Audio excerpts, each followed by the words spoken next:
After you finish the double corner, then your work will look like this. And now you will find out why you've been slipping the first stitch with the yarn at the back of the needle.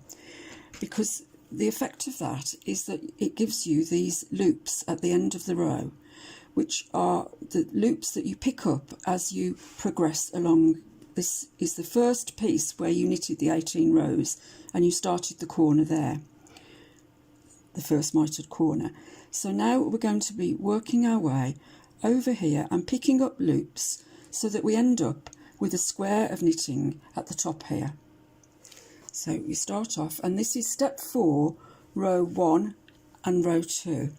So the right side of the work, we're going to slip the first stitch as always with the yarn at the back and knit to the end of the row. So there you can see that loop, which is going to be really useful when you work your way around the blanket.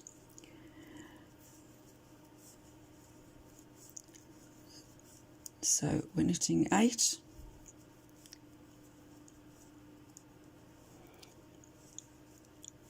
And then we're going to slip this stitch purlwise and pick up this loop here. These were the loops that you had when you were wrapping the last stitch, and so we use these because what you don't want to end up with is a big hole here. So we start here and pick up that stitch. I find it easier to pick it up with the right hand needle and then lift it onto the left hand needle. Knit that stitch, pass the slip stitch over and turn the work. Now you will have seen on my blanket that I've shown you that there is a raised line that goes round, which is I think is an attractive feature to it. And the way that you get that raised line is by slipping the first stitch purlwise, but on this occasion you're not going to take the yarn round the back. You're going to bring the yarn over the needle as if you've just done a purl stitch and put it back between the needles. And when we've done a few rows, you'll see the effect that you get. And we knit to the end. So this is row 2 of step 4 on the pattern. And turn the work. So at the beginning we slip the stitch as we've done all along with the yarn at the back and knit 8.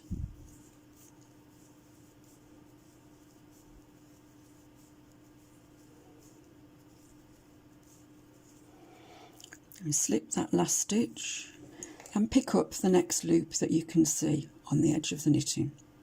Pick it up there, transfer it, knit that stitch and pass the slip stitch over. Turn the work.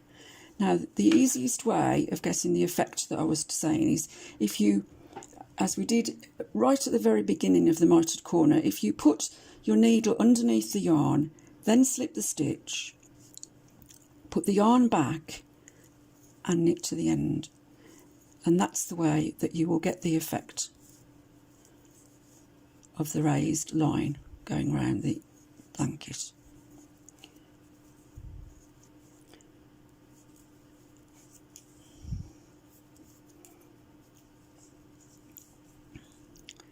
Slip the first stitch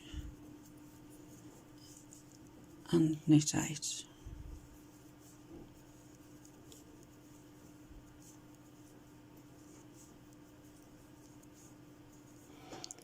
Slip that stitch, pick up the next loop, which is here. It should be at the end of your, apart from those two where they were the loops that we had of the wraps that we'd done when we were doing the corner. These loops should be at the end of the row that you did, the 18 rows that you did. So knit that stitch, pass the slip stitch over and turn the work. Put the needle under the yarn slip that first stitch, put the yarn back,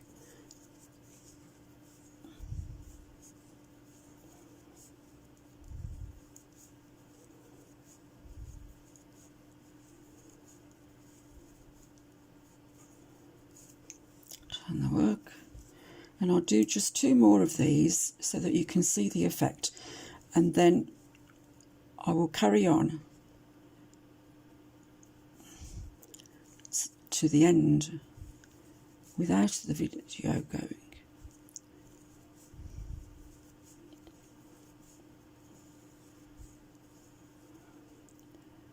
Slip that stitch, pick up the next loop, knit into that stitch, pass the slip stitch over,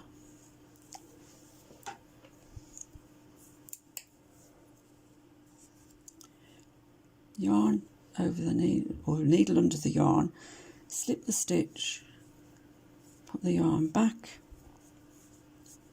I mean, if you decide that you don't want the raised line, then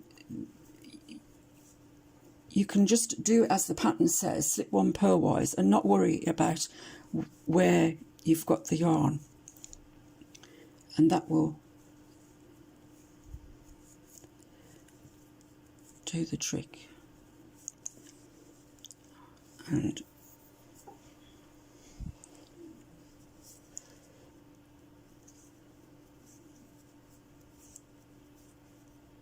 oops,